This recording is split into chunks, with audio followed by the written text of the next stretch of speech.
Have you ever had an interest to hunt? Have you ever thought what was it take to be a deer hunter? True, a guided deer hunt or a trophy buck on a select ground can cost a small fortune. But on an average, hunters like me can take a few vacation days from work, grab my rifle, drive under an hour with reasonable hopes of returning home with a deer in the back of my truck. So today I'd like to be able to share with you some tips that will allow you to be a successful hunter. First of all, we need to know where to hunt. Finding a place to hunt can be one of the most difficult aspects of the hunt. Like me, if you hunt public land, do your homework first. This will give you a true advantage. State game agencies often have a selection on their website which you can find at arkansasgameandfish.com. This is dedicated in helping hunters find accessible lands. Also, you can go to this website, arkansasgameandfish.com, and you can decide what license that you would like to purchase as well for your hunt. Getting back to where to hunt, there are generally three types of ownership. First of all, we have federal ground. The U.S. Fish and Wildlife Services Bureau of Land Management and U.S. Army Corps of Engineers manage millions of acres of land owned by people of the United States and require a permit issued by Game and Fish to hunt. Second of all, we have state land.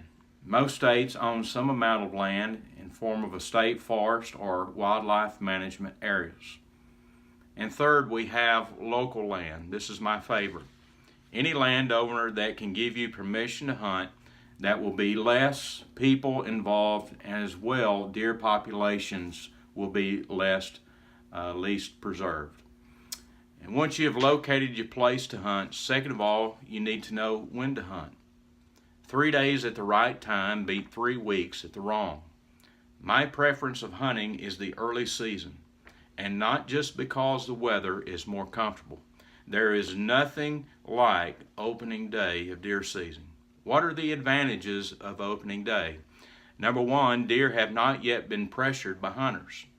Second of all, deer are worried only about one thing in early season, and that is for them to focus more on what they're going to eat for that day.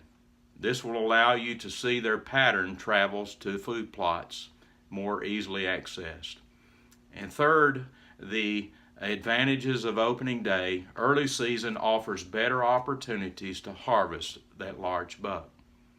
The third aspect of deer hunting is knowing how to scout the area in which you've picked out. You know where to hunt, you know when to hunt, now it's time to make a plan. This is what I like to be able to call boots on the ground. Scouting consists of actually walking the area that you're going to be hunting. Be on the outlook specifically for these signs. Number one, you will find tracks. This will tell you if they're traveling through your land. Second of all, you look for droppings. This is easy enough to figure out on its own. Third, you will look for rubs. Early September, bucks begin to rub trees to remove velvet from their antlers. Fourth, you look for scrapes. Bucks will paw the ground, leaving their scent into the dirt, and to be able to leave that scrape identifying by other deer.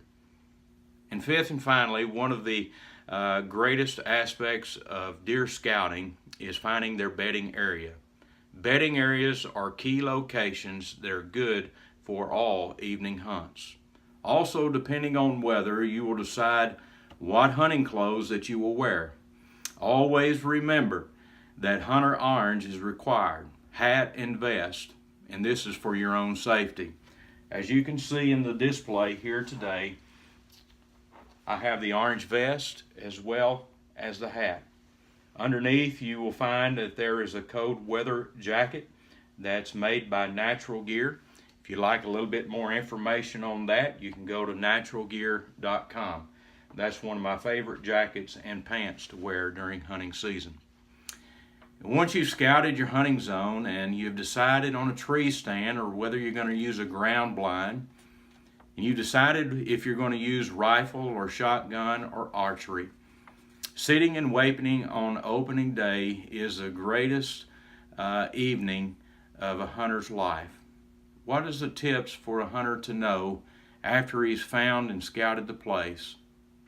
I believe that the number 4 aspect is to know where to shoot a deer.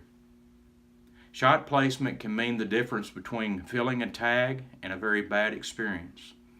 The anatomy of a deer is fairly straightforward in placing your bullet or broadhead in the chest cavity.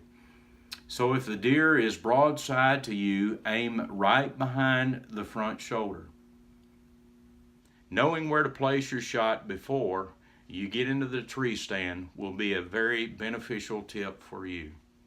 And in conclusion, whether you're an avid hunter or just starting, I hope that these tips on where to hunt, when to hunt, deer scouting, and knowing where to shoot a deer will be beneficial to you. So get out into nature, enjoy with your friends and family the thrill of the hunt.